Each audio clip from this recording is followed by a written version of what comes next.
and more purposefully fight for our freedoms. Sure. And they liked that, you know. So James, they're actually they're separate attorneys. One works for a bigger firm, the other is independent, but they work together, and they're looking at you know, the actual firm would be, I don't know. I'm not sure how that would be structured yet. So that's kind of why I'm waiting on their proposal. And that's why I can't give you a super clear answer on that, because I want to see what they're proposing based on me expressing our mission. Okay. So, so the short answer is I don't know. The longer answer is, well, it's how I typically hire. Is I hire the people, not necessarily the, you know, just the position. Right. Okay. To me, oftentimes the positions can be malleable, where, you know, a person's character, I think you just can't substitute that. Absolutely, I would agree. And you know, James, you know, just to give you an idea, I think he had already had his already passed the bar and was an acting attorney. And when 9/11 came along, he joined the military and became a Black Hawk pilot. So those are the kind of people that I want. So just to give you an idea. I want that guy in my foxhole. Yeah, exactly. I feel those are, you know, the kinds of people that are ambitious. And then Mark, the other gentleman, he has worked on a lot of defending civil cases. So if there was a, you know, a plane, like a commercial airliner went down, he was representing, you know, people that were on the plane. Okay. So that's more of the defensive side. But, you know, you get a team, you can have offense and defense, and that's what was important to me. Okay. So, yeah. So any other questions while we're on the topic of legal? Great. I'm gonna take that as a no. Structure. We're I'm going to be learning as much as a lot of you guys as well. I've never put together a nonprofit. I've built a number of companies. I've consulted for companies, but it's all in the for-profit world. So putting together a nonprofit is new to me, and we're trying to figure out, you know, how to not put the cart before the horse. But it becomes again the cyclic circle conversation of, well, who puts together the board of directors? Well, the board of directors does. Right. It's a self-appointing committee. Right. So we're, and I think we need to have more exposure to have enough people to choose from, you know? So, but we can't, like, I don't want to turn on a lot of exposure right now because we're not structured. Right. So we're very see the young problem? and in the infancy stage. Right. So right now we're kind of a ragtag informal group.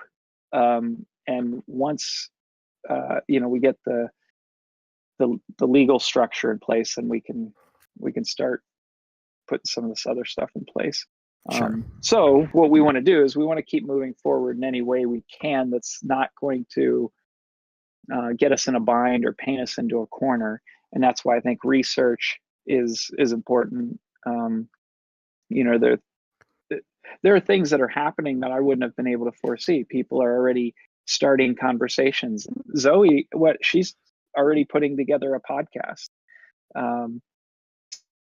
So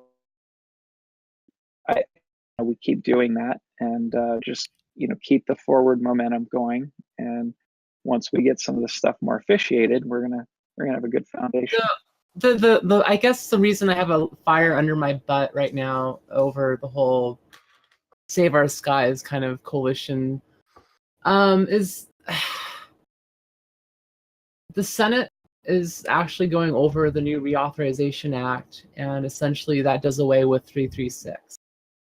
And by the time we get formed as an official nonprofit, it could very well already have passed the Senate, and it could be already gone, as an official law. So I really internally am struggling with wanting to do more, because time is of the utmost essence if we're going to get in contact with senators and to try to build a presence on them, trying to protect 336 and possibly drop the FAA's new rules. I mean, if the Reauthorization Act goes through, the FAA will have 120 days to create new rules for hobbyist UAVs. I mean, carte blanche. And if it goes through as it is now, we could lose a lot of what we currently fly with, which is without having remote ID and all the other good stuff. So I guess that's it's the a valid concern. So as an exercise, let's just walk through it. Let's just say today we file. Let's just say tomorrow we are a nonprofit org. Okay, what could we do in that time frame and actually accomplish? Campaign that directly contacts these senators and putting the pilots in contact with their senators to fight sections that are being added with the Reauthorization Act that would give the FAA the power to create these new rules and regulations. So we can do that already, right? Well, we don't need to be an organization, an official organization, to do that. That's the argument that I hold, yes. There's others that say otherwise in the group. Well, let's talk about that. That sounds like an important point. It's my understanding that no, you don't need to be an actual organization in order to contact, your representative. However, I think that as a non-for-profit, you would be able to carry more weight in the conversation with your representation. So, I mean, we easily, all of us from around here, we easily could contact our own, legislators and get them on board with what we are working on. Mm-hmm. Yeah, so I mean, I think something like that takes more of a champion of a campaign. A campaign can be that's nothing more. I don't want to minimize it, but it's not easy to do a campaign. But it's not the end of the world either. It's just a process of stuff that has to happen. Advertisements, quote unquote, made for the campaign, a message, branding, all that good stuff. Yeah, it's just now all of that definitely becomes more costly, and even the strategy behind it. Who's building that? Do they have a proven track record? Right. That's where it gets more complicated. But if we want to do more of an organic movement, we can do that right now. And that's kind of more of what I'm talking about, because honestly, we have 3 months.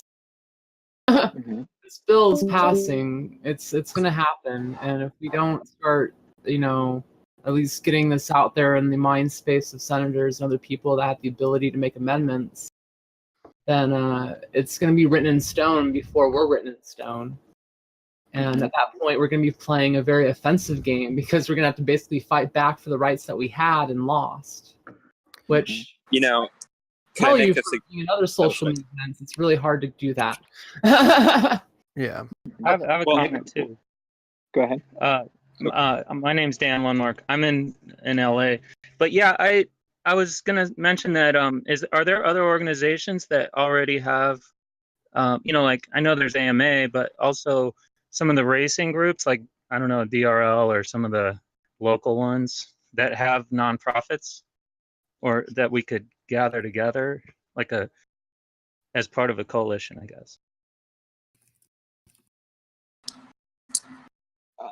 Your own user group, maybe. To what end? I guess what's the... Well, I think they would be stakeholders too, as far as FPV pilots and a lot of the racers, like the different leagues and things. I'm not a racer; I fly freestyle, but I'm thinking that, you know, they would want to be a part of making their voice heard. I've been Excuse me thinking real of those quick. type of groups as partners. Hi, I just Right. want to That's what say, I'm saying. Like, how do we all partner? You know, like, I know we're doing, we're talking now as in this group, but you know, are they hearing this message too, or doing something about it? Like, are there others that are creating campaigns, or, you know, do they have the legal? It's a great question. And in fact, on our Lumineer. list of tasks that we could be doing now is actually documenting those or networking with those, and at least filing a Rolodex or a contact list group, so that when we do go to reach out to them, we have their numbers and contacts or emails, and we have a list of who they are, what they are. So that's the biggest question. We don't know. I mean, the community is so fragmented and has little pockets out there of people everywhere. There's no master list, and that's something that we could be doing, researching and networking right now. Yeah, I mean, I could tell you my approach. And, you know, one other thing. Well, hey, it's Nick from Nick Medincia. Hey, everyone. I'm really honored to be on this call with Chad and Squishy and Zoe and everyone. One other thing we could consider, I wanted to just sort of throw out there, would be like a petition on like a petition site, potentially, with just a form letter send to people, like senators or congressmen, like something on change.org. Yes. Yes. Everybody gets it, you know, and throw up, like, you know, some photos of drone education. You know, maybe Chad, if you have some really cool photos of people for Motor Riot teaching, you know, quad camp or whatever, like with kids. Well, what you're talking about is what he mentioned, the strategy, right? So if you guys are going to form a campaign, that's a piece of the strategy that you would then, you know, design and then implement and go from there. But I would say you'd form a team, you create those strategies, kind of propose it to the coalition and be like, hey, this is what we're thinking of doing. Does it change anything in the permanent long-term plans, really? Does it lock us into anything? Probably not. So it'd be fine to just do it, but you have to find who's going to code the website, who's going to, because you can't just do it in a vacuum. You have to come up with a strategy and a plan and kind of show it so we all know we're all on the same page, and then find the manpower to do it in the vacuum of resources, right? There's no resources at this point. So if you do, you have to be doing it for free, you know? Yeah, and I think that would be an interesting thing to do, sort of, you know, quickly, so to speak, just to get some non-endemic people.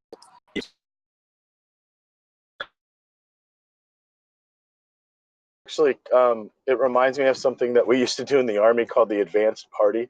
Before any large divisions or whatever went off into the field, they always sent out one little platoon of people to the field to secure it, right? That's kind of what we can do here. We can set up an advanced party with motivated individuals who want to get this stuff done right now and let them loose.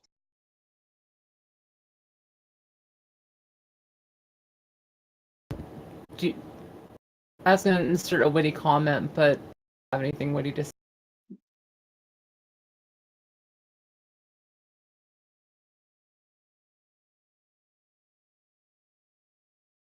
But I'm down for getting some stuff done.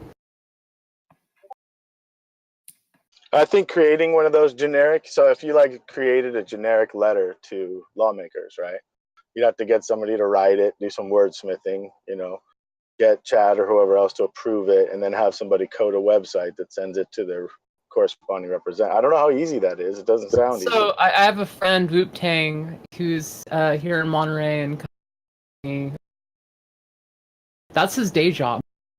He does nothing but creates websites, social media campaigns to automatically contact their senator, auto dial them. So he's down to throw in that resource for the coalition and to offer it at cost, essentially what his provider pays for bandwidth hosting.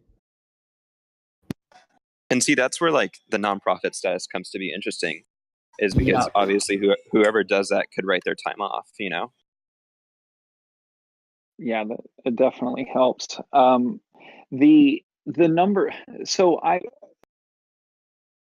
in developing any effective campaign or, you know, building a business or whatever it is, I have a pretty strict methodology that I function within, and it's, you know, picking the goal and laser focusing all efforts on achieving that goal.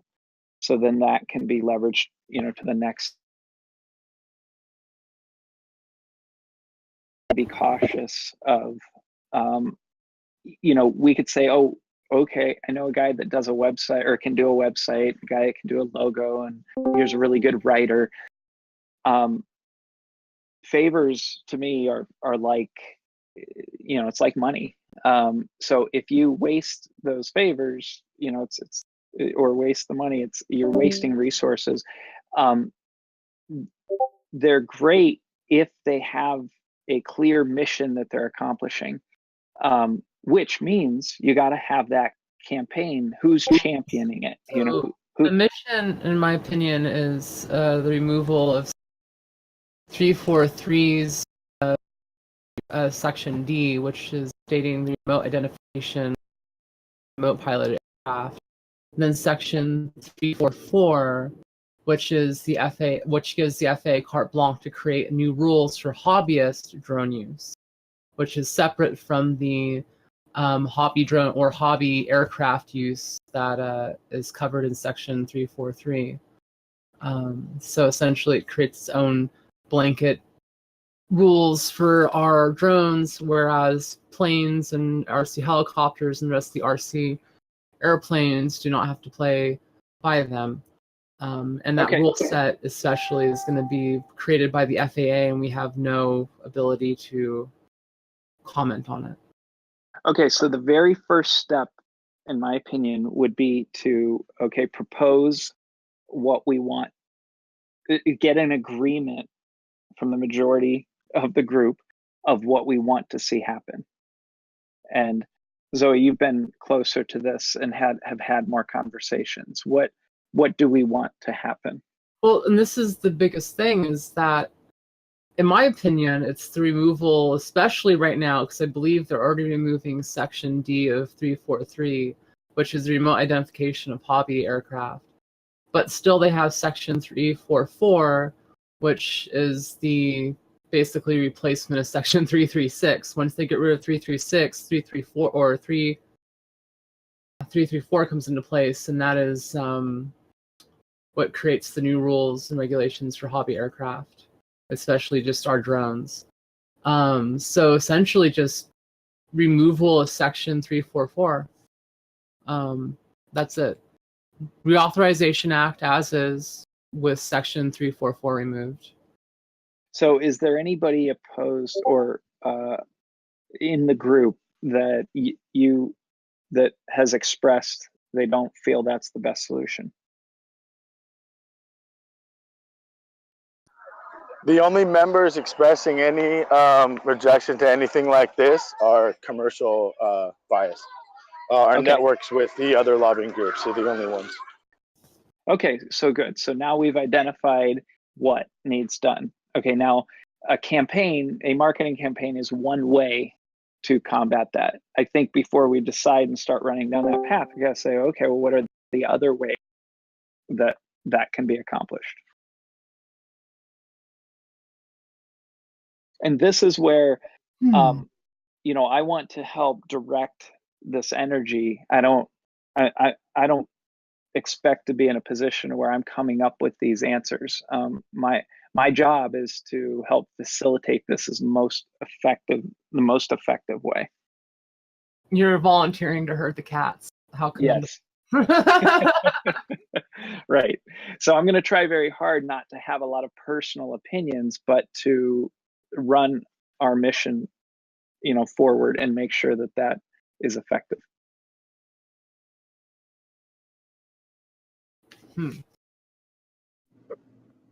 I think personally the quickest thing we can do is get an organized campaign together to contact representatives in what form that may be. I mean, that's the easiest and quickest way, but the problem is getting all these pilots from all these different groups and from the community as a whole to come together and accomplish that. And getting that message out and getting people to respond to it, I think, is the hard part, because a lot of people think that with whatever regulation comes out, they're just going to do what they do. And the problem is that's the mentality of a lot of FPV pilots, and we need to change that mentality because at a certain point, I think the FAA or they're going to empower the local law enforcement to really enforce those rules and regulations, and a lot of people are going to find themselves in a place of hurt. But we need to figure out a way to inspire these people to take some action.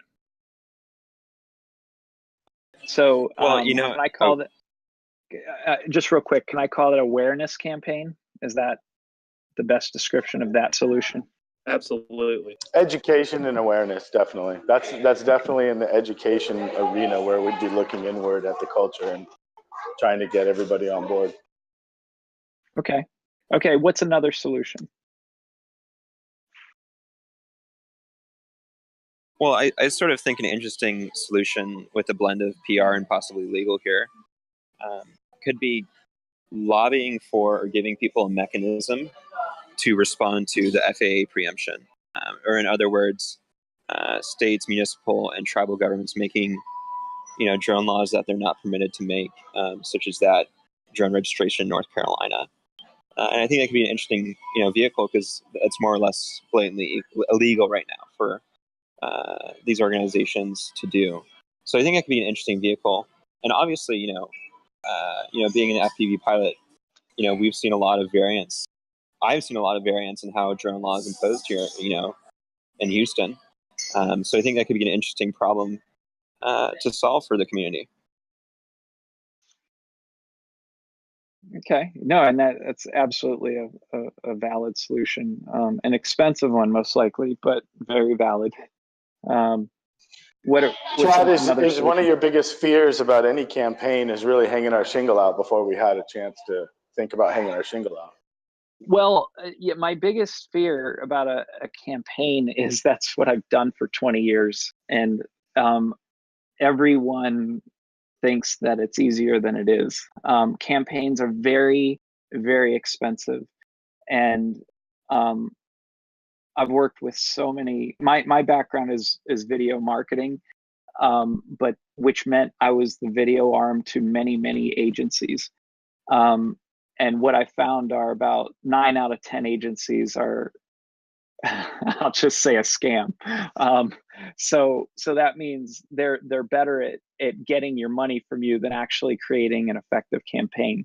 So that means we have to find that one person out of 10, that is also willing, to work on something like this. And truly make it effective. And typically you find those people by their track record, but that's the problem. The ones that are truly effective aren't available. So campaigns scare me because they're really, really hard. So I hope I answered that. And that leads to an interesting question in my mind, at least, which is, what is our sort of concrete goal? For FPVFC, is our concrete goal to, in the long run, really here, 1 to 3 years, is it to be, a heavy hitting lobbying group like AMA, or is it to be more of a grassroots, sign this petition and let's keep this going, and personally, I feel a little confused about what our goals are at this point. So what do you guys think? Well, that's been discussed early on. Education is the hardcore concrete one because that's the thing that we can do no matter what. And I honestly believe it's the biggest impact. So it's everything from, creating educational materials for regulations and laws and rules. But also, I would like to see us be a community-based organization where we create a set of guidelines so there's not only one CVO to choose from, because this is to be laser focused on FPV.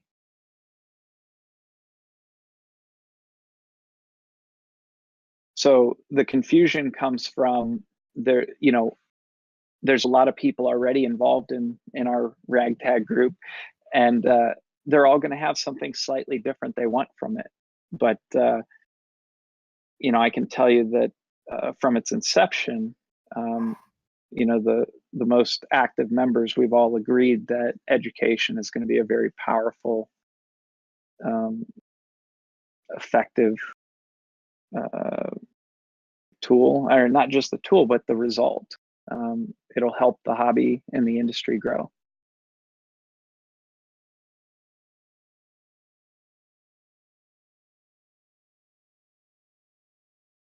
So did I answer you, Nick? Yeah, no, I totally agree. I think education is a key component. So thanks. Yep. So education awareness campaign, lobbying. What's another way that this can be addressed? Zoe, any other thoughts from you? I mean, when I hear about or think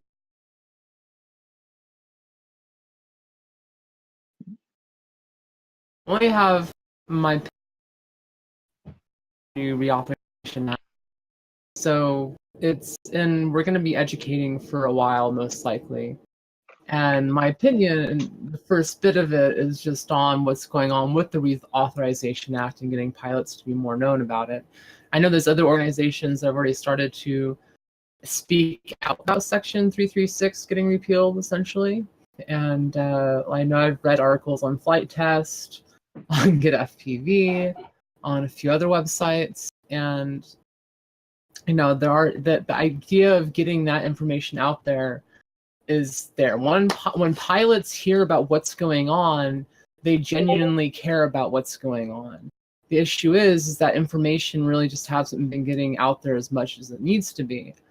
I propose, if we are to actually go for it, basically create a basic script, explains exactly what's going on with Section 336, essentially getting replaced and implementing Section 344, just giving them a one-page outline of what's going on, and then essentially getting that out to every known video vlogger / FPV pilot that's known, and ask them, hey, this is what's going on. Here's what you can do to help. And what you can do to help is essentially make a video, make a post, anything that relates to talking about Section 336 and Section 344 of the new Reauthorization Act.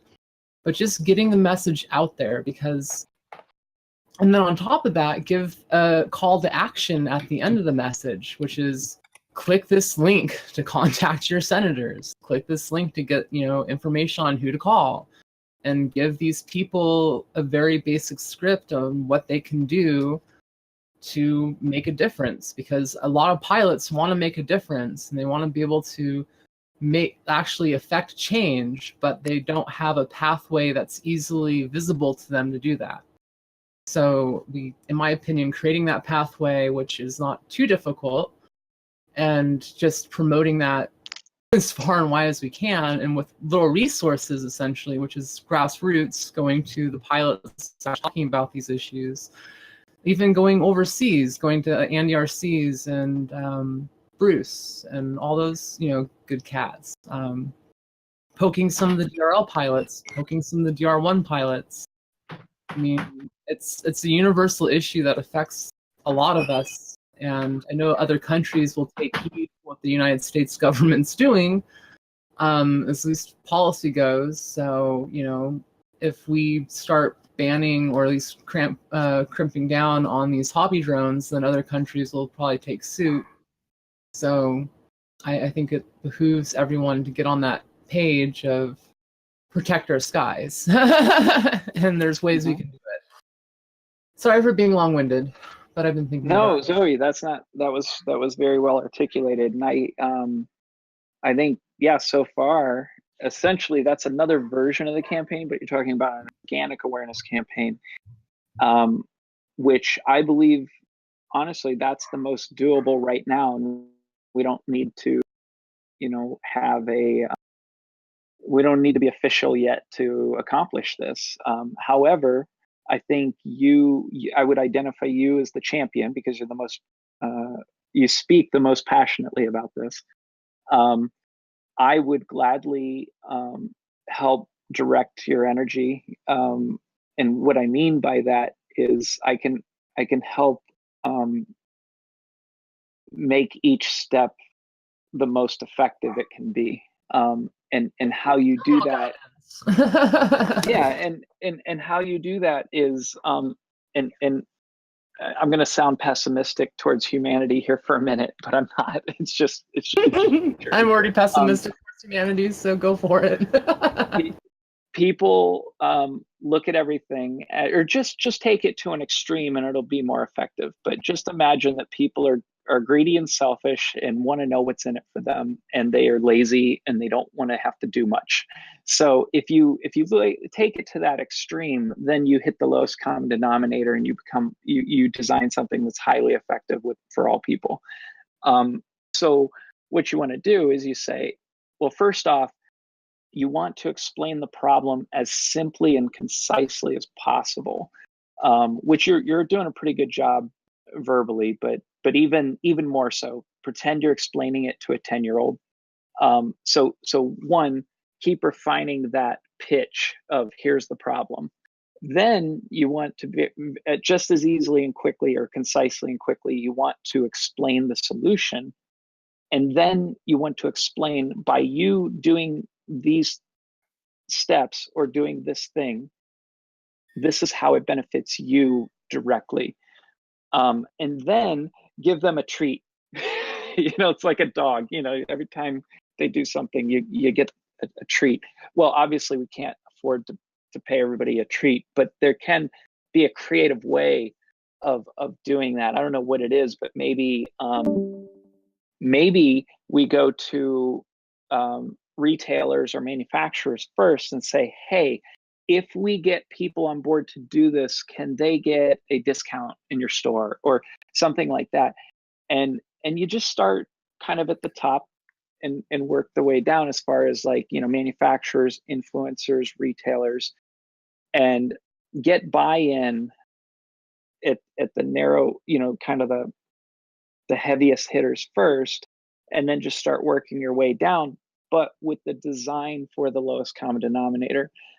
Something like that could I don't want to say easily, anything easy is usually effective. But I do believe it could be very effective if it's done right and there's enough energy behind it. Because I can tell you, Zoe, I can hear it in your voice, and that just makes me want to give you 100% of what I can contribute to it. So I will back you on that if you're willing to say, hey, I'm going to see this campaign through. Heck to yeah. No, I'm to see that through. I've something that's been on my mind. Can't help but think about it. So yeah. No, that's good. I'd really like, just like what you guys are doing now, just how Chad is helping you with the strategy and going through it. I would really like to just see transparency throughout the process, so that we bring the coalition along. They're aware of what just like you, we start at home, right, with our awareness. And then we keep the doors open to all the meetings and your thoughts and what we do going forward. On that, I just gotta say personally, it's been really a struggle to follow everything going on. We mini conversations, notes will be made. And the notes are helpful because at least it gives me an idea of what's been said. But as far as organizing stuff and keeping track of things, it's a bit of a pain in the butt. I really think we need to move to something like Trello or another application that allows us to keep track. At least me personally, I'm willing to move to Trello and make every little thing that I'm doing open so people can see what I'm doing and what actions I want to take. And then you can even leave comments on those actions and be like, don't do that, Zoe. That's stupid. What are you thinking? Well, I think what you're seeing is really the symptoms of our lack of structure, finalized structure, right? Because even if we go and put it all in Trello right now, it's just chaos, right? We haven't had it all laid out officially. So I think we're all dealing with the same thing. More for let's say, for example, I'm thinking about if a project I'm doing,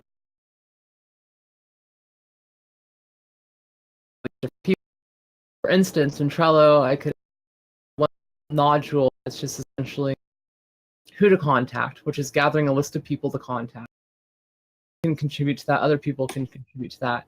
The cool thing with that is you can see who's contributing what, and you can even vote stuff up with, you know, who you want or what you want to be worked on the most.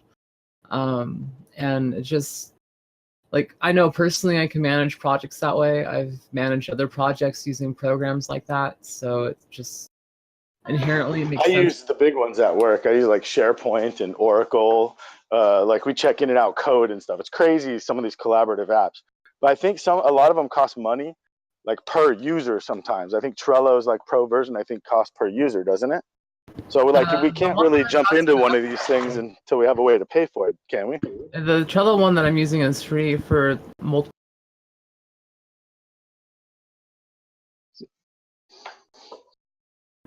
Are other people hearing people cut in and out, or is it my connection? I'm hearing it cut in and out as well. Yeah, no, Zoe's going in and out a lot. Okay, so Zoe, I don't know if you know. I don't know if it's your mic, like a squelch, or if it's the connection or what, but you cut in and out a lot, so it's kind of hard to hear what you're saying. I think it might be the squelch. And, you know... Oh. So, real quick, Zoe, you were saying about Trello. Is there a cost-effective version? Yeah, no, it's free. I mean, you can pay for pro users, and the pro users will allow other free version of it works just. Hey Zoe, it's cutting out even worse now. Damn you, microphone.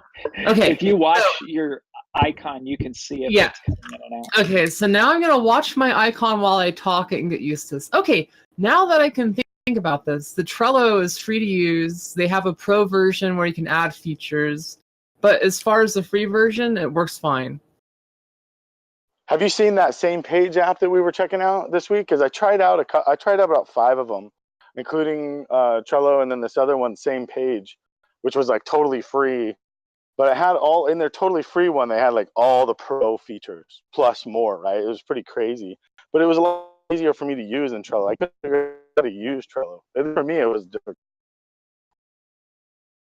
I mean, there's definitely a bit of a learning curve to Trello, for sure. There's a learning curve to all those softwares, and realistically, it's kind of basically you want to have accountability for stuff that I might be doing or want to do, and we really need a workaround way to do that. And one of the only ways I really know of doing that is with some of these project management software that's available on the internet. So take a look at same page for me, Zoe, if you can. Give it a serious consideration. Let me know your feedback on it.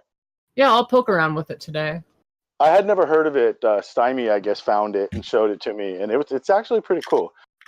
I actually have a couple of little projects to organize, so I could actually try giving that a shot with same page. My thinking is, if we're going to invite the community of FPV pilots to join the conversation, we need to kind of make it easy for them, because like Chad says, they're lazy and greedy and all these other things. And so please don't tell me.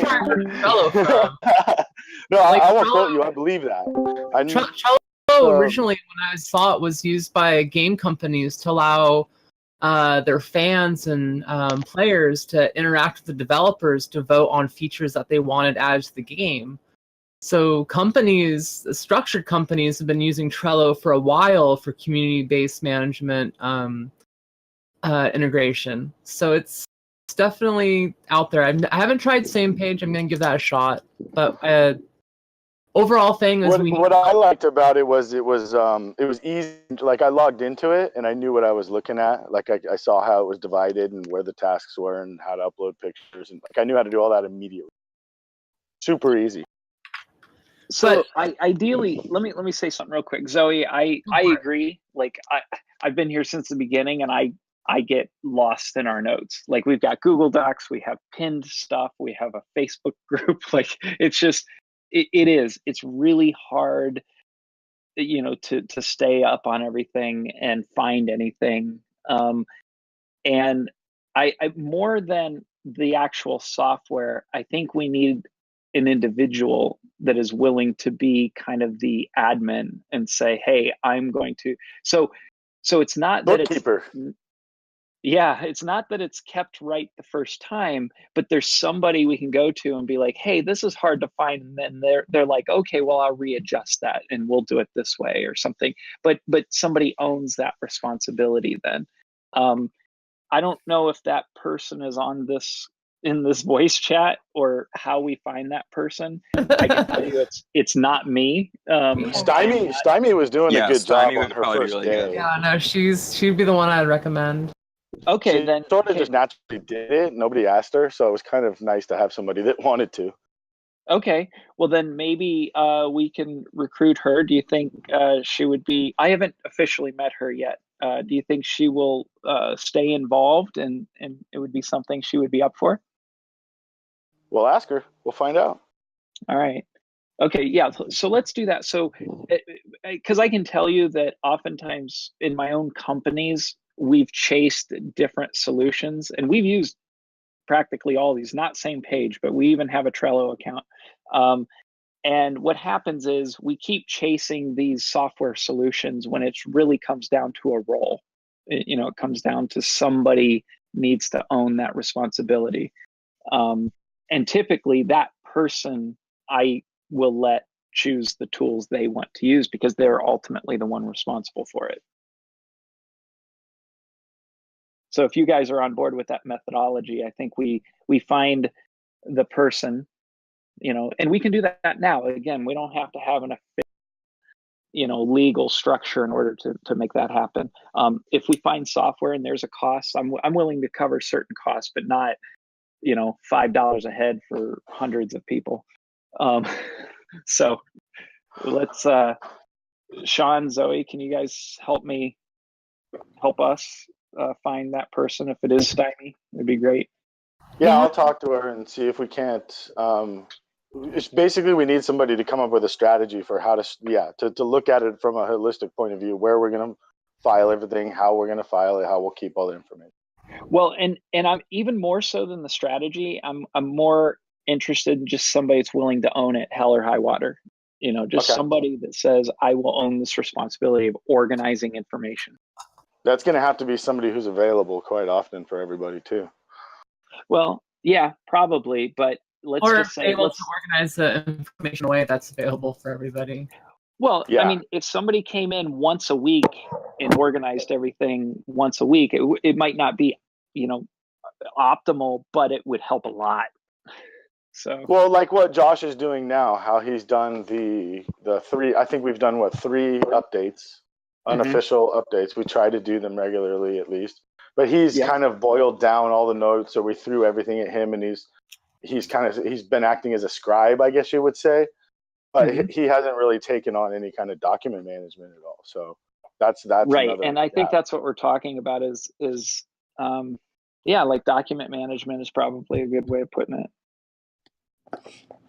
I mean, in the absence of Stymie, whether she's willing to do it or not, I can either back her up on any of that kind of stuff, or if she's unable to do that, I'm pretty much always in the chat in one form or another, so I'm willing to jump in and help out with that in whatever regard as well. Oh, I think that's what I was trying to kind of say is, like, as the scribe, you're kind of close to it no matter what. You kind of got stuck there.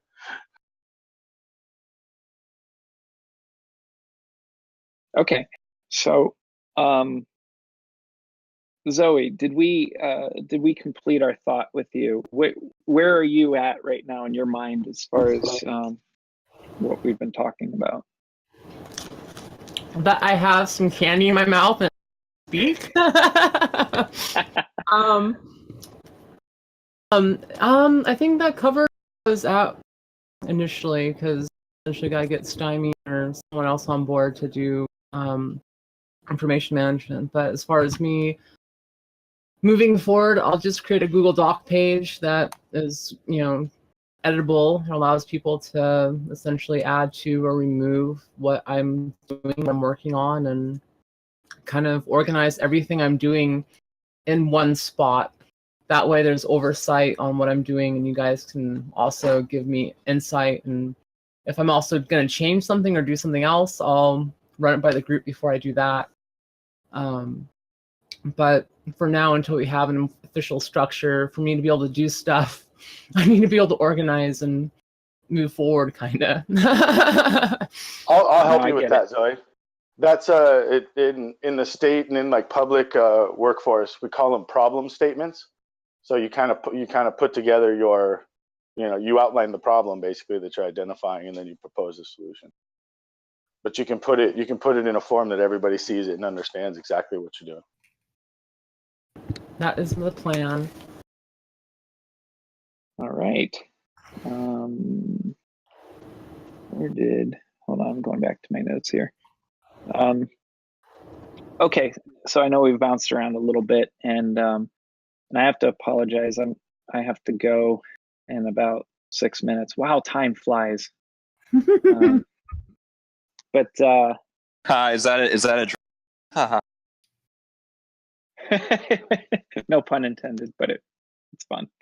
Oh, you know what? Okay, I think I've kind of updated everybody on kind of where I'm at right now. And there is one thing that while I had a collection of people, I wanted to bring up, and this might go off the rails, because I don't know what everybody thinks about this. Do not get sideburns, Chad. Do not go with sideburns, okay? Just don't do it. So flying without a spotter, I personally would like to fight for a way that it's possible to fly without a spotter. And I'm curious on what everybody thinks of that. I think there should be a way to fly without a spotter. I brought it up, and I fought this battle with some of our full-scale pilot friends, and as much as they would love to fight, like make it a point of contention, they don't think it's a battle that we should fight. Just simply because of a lot of things that they outlined in aviation safety or whatever for me. But we can get Nathan Whittegren to speak to it. He's somebody who can make the point for us. He's somebody who really wishes we could fight for it, but he agrees that we have to keep it. So there is some people that could talk to it. Now, I do want to explain my thought behind it. I believe the biggest hindrance to growing our hobby, the fear of regulations, the fear of, what might happen, and if they're going to get in trouble or if they're doing it wrong, because most people are willing to follow rules. So if you think about it, going out and flying by yourself, one, is a little less stressful because you don't have somebody there potentially laughing at you. But two, it's just logistically easier.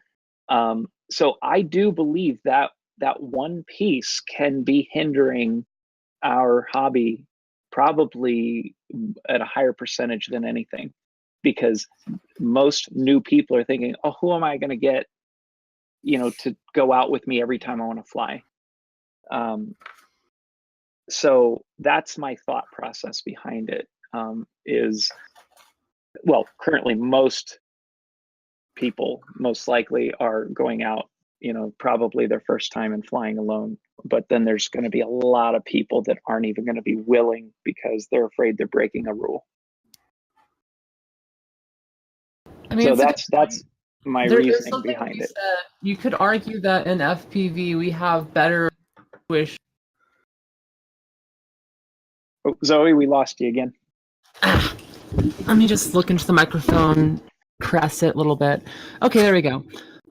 So the biggest, I guess, argument for being able to fly without a spotter is that we have potentially better situational awareness when we're flying in FPV than if we're looking at line of sight.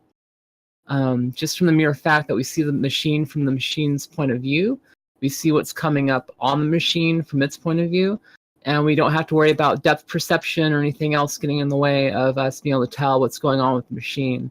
Any line of sight pilot, I know there's some really great ones that can fly 3D helis up into the sky, hundreds and hundreds of feet away, breaking the 400 feet rule. But realistically, to have accurate kind of control of the aircraft, I honestly believe an FPV pilot has more control of the aircraft and has more awareness of what's going on than someone that's not. The only thing you do not have awareness of is your situational awareness of your body.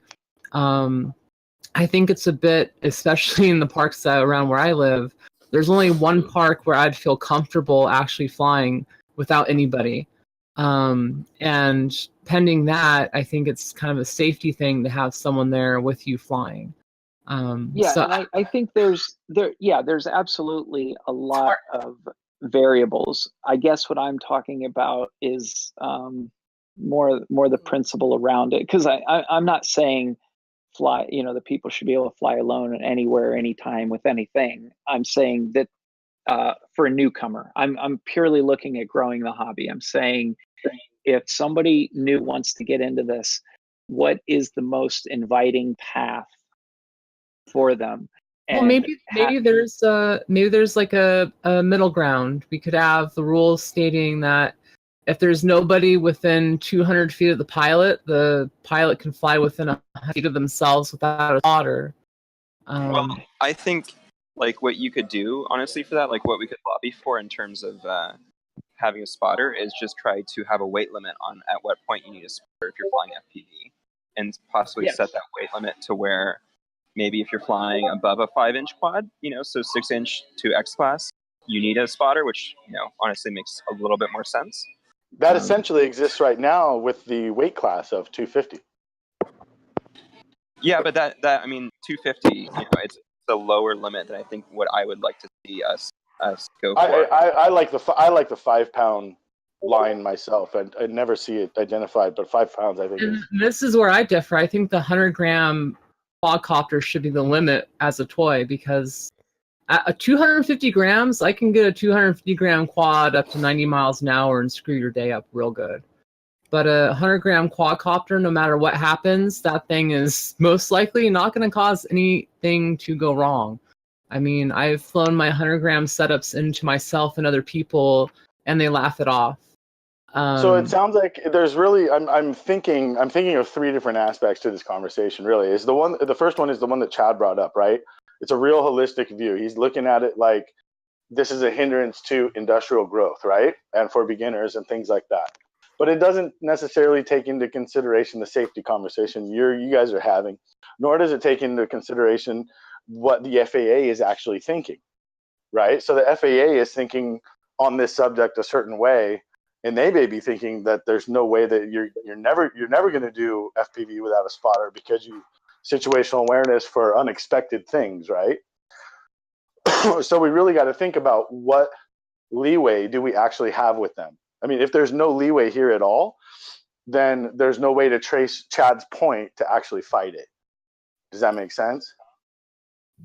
Yeah, and real quick, just to explain where I'm coming from, again, this is the offense. It's saying we want to accomplish something, and this needs to be handled. Because if we come at something from the safety perspective, as far as safety for safety's sake, we're just going to paint everybody into a corner.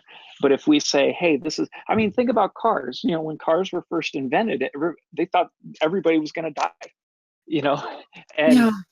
It's one of the biggest things that kills people every year. I mean, cars are killing. I picture like a line of sight beginner pilot, right? Which imagine like a flight test line of sight park flyer with foam board and hot glue and popsicle sticks. He's going to go out to the local park or the ball field just like a FPV pilot would, but they don't know how to fly. They're going to be flopping around. I was there once, right? I crashed into every tree in the park, and I was never flying FPV, so I'm still just as dangerous, right? So there's lots of things to talk about. You need to gather all the safety statistics and everything and differentiate FPV pilots from all these other possible risks and kind of show where they lie, realistically in the grand scheme of things, but you have to kind of prove it and show it. There's nothing really to prove it or show it right now. We don't have those hardline statistics. Yeah, but that's what we could be researching and gathering on right now. And we're doing it from a new perspective, right? The AMA has gathered these statistics in the past. They've done all this work, but they're doing it from an aero modeling perspective, not specifically FPV. And there's other user groups as well, right? The ultralight guys and the rocket guys. They all probably have statistics on their operational safety, right, over the years, same as AMA. But no one's ever began that process for FPV. So that's sort of our job to begin that. Okay, so Yes. I mean, part of it is going along the research lines. Is we need some scientific data to back some stuff up. So we need some scientific calculations on how much force something 500 grams or 5 pounds creates at going a certain speed. They've already done a lot of that. The Okay. military Use did studies. put some proposals together. So we need to say, okay, so we don't want to fly with a spotter. These are the reasons why, and then these are the ways that we can go about it. Whether it's rural only areas where there's no expectation of people invading, or if it's a weight class, or if it's a speed class, or a combination of all three. And then we need to poke holes in it. So I think the biggest thing is coming up with a proposal on what we want, and then gathering the facts to support it or change it. And I mean, one thing that I think might be worth saying here is that, I mean, from as early on as we are here, is it may be wiser just to concentrate all of our efforts on the biggest thing here, obviously, which is 336, and worry about some of these smaller fruit later on. But I know a lot better than I do what grows the sport and what doesn't. Well, yeah. So I could be wrong, but as a CBO, we get to define our own rules, and it's within our own group to decide whether or not we want to have spotters. It's not an uphill battle about redefining anything with the FAA. So Yeah, to a certain extent, yeah, you are correct, and that's the idea of creating a CBO. But it obviously still has to be within the FAA guidelines and rules. But here's the interesting thing: we can go to the FAA and try to get waivers for certain things, and if we get that waiver and we function legally because we have the waiver, we can collect the data during that time, then use that data to take it even further. So it's, these are things that we can do, and it's going to take time. This is where I think, again, it's nothing more than a little bit of creative, structuring and education, and we can do a lot with that. It's what I get excited about once we can kind of get the structure in place and keep moving forward. Yeah, well, I'd like to point out that like our immediate needs, like 336 and all of these other things that we'd love to react to right now and tackle like the right way, right? Like if we're a fully functioning, mature organization, but like we don't have that yet. So what we really should maybe refocus and put a lot of our efforts into the creation of the organization. I know that we want to go and attack all these external problems right now, but it's sort of how we're going to do it is by looking inward and strengthening the organization first so that we can tackle those things effectively.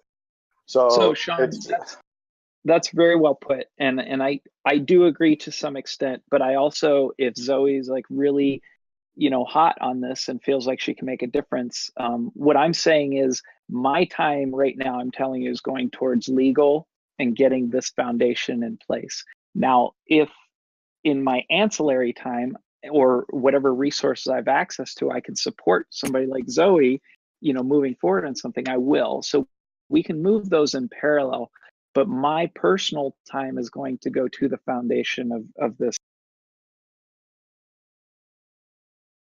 Does that make sense? No, got it. And I think Zoe is on track. I think she understands what how to check and balance herself against the rest of the membership here. I mean, I'm doing it not for myself. I'm doing it so we can all keep flying.